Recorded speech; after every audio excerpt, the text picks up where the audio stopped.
आता शाळांना सुट्टी चालू आहे, म्हणजे दिवसभर मुलं घरात आणि घरात असली की त्यांना छोटी मोठी भूक ही लागतच राहते। तर ह्या भुकेसाठी आज मी तुमच्याबरोबर त्यांची फेवरेट अशी डिश ती म्हणजे चिकन मोमोज घरच्या घरी अगदी सोप्या पद्धतीने आणि भरपूर प्रमाणात कसं करायचं ती शेअर करणार आहे। मग बाहेरचे विकत आणून मोमोज का खायचे, तर घरात हे भरपूर आणि अगदी स्वच्छ हायजीन पद्धतीने तयार केलेले चिकन मोमोज याची रेसिपी मी शेअर करणार आहे। तर चला रेसिपीला सुरुवात करूया।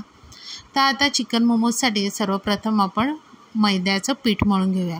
इथे मी 2 वाटी मैदा घेतलेला आहे, तो असा व्यवस्थित चाळून घ्यायचा। आता त्यामध्ये चवीप्रमाणे मीठ घातलेलं आहे आणि तेल घातलेलं आहे।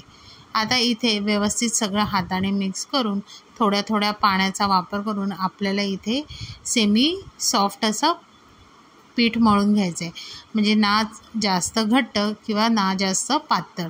अगदी चपातीला मळतो ना त्यापेक्षा थोडंसं सैल मळायचं आहे। आता इथे व्यवस्थित पीठ मळून झाले, आता ते साईडला आपण ठेवून देऊया। आता आतला स्टफिंगसाठी इथे मी बोनलेस चिकन घेतलेलं आहे, बॉयलर चिकन आहे हे। मी जवळजवळ 1 किलो एवढं चिकन घेतलेलं आहे। आता ह्यामध्येच मी काळी मिरी पूड, आलं लसूण मिरचीची पेस्ट, सोया सॉस आणि कांदा घातलेला आहे। आता इथे हिरव्या पातीचा कांदासुद्धा बारीक चिरून घातलेला आहे। चवीप्रमाणे मीठ घालायचं आणि व्यवस्थित मिक्स करून घ्यायचं। सगळं अगदी योग्य प्रमाण मी डिस्क्रिप्शन बॉक्समध्ये दिलेलं आहे। आता हे व्यवस्थित सगळं मिक्स करून साईडला ठेवून द्यायचं। आता मात्र इथे आपण वेळ घालवायचा नाही, फटाफट मोमोज करायला सुरुवात करायची, नाहीतर काय होईल की त्या जे आपण मॅरिनेट केलेले चिकन आहे त्याला पाणी सुटू शकतं। आता इथे मी पिठाचे 3 असे उंडे केलेले आहेत आणि ते जेवढं जमेल तेवढं पातळ आपल्याला लाटून घ्यायचं आहे। जेवढं मोमोजचं पीठ पातळ, पारीचं पीठ जेवढं पातळ असेल तेवढे मोमोज छान अगदी चविष्ट होतात।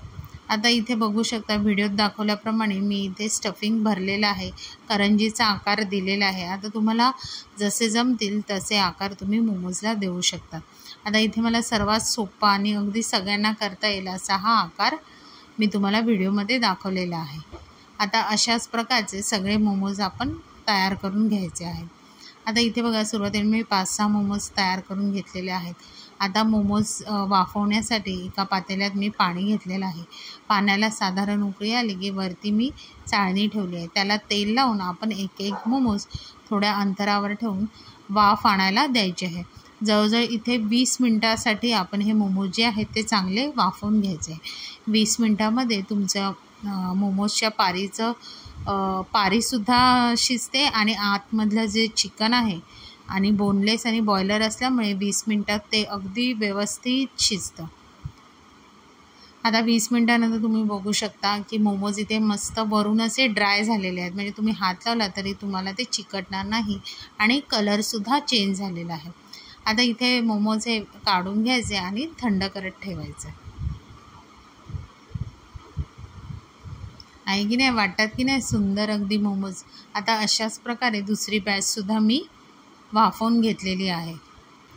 आता इथे बघा मोमोज खाण्यासाठी तयार झाले आहे, वरती थोडासा हिरव्या पातीचा कांदा घालून डेकोरेशन केलेलं आहे। आता इथे मी एक मोमोज तोडून दाखवते, तुम्ही बघू शकता मोमोज तोडल्यावर जराही स्टफिंग आपलं एका कोपऱ्यात जाऊन बसलेलं नाही आहे, व्यवस्थित सगळीकडे पसरलेलं आहे। चिकनसुद्धा आतमध्ये एकदम ज्युसी झालेलं आहे, ड्राय झालेलं नाही। तर मी तुम्हाला ज्या पद्धतीने ही रेसिपी सांगितली त्या पद्धतीने जर फॉलो कराल तर तुमचे मोमोजसुद्धा अगदी बाजारात भेटतात तसे होतील।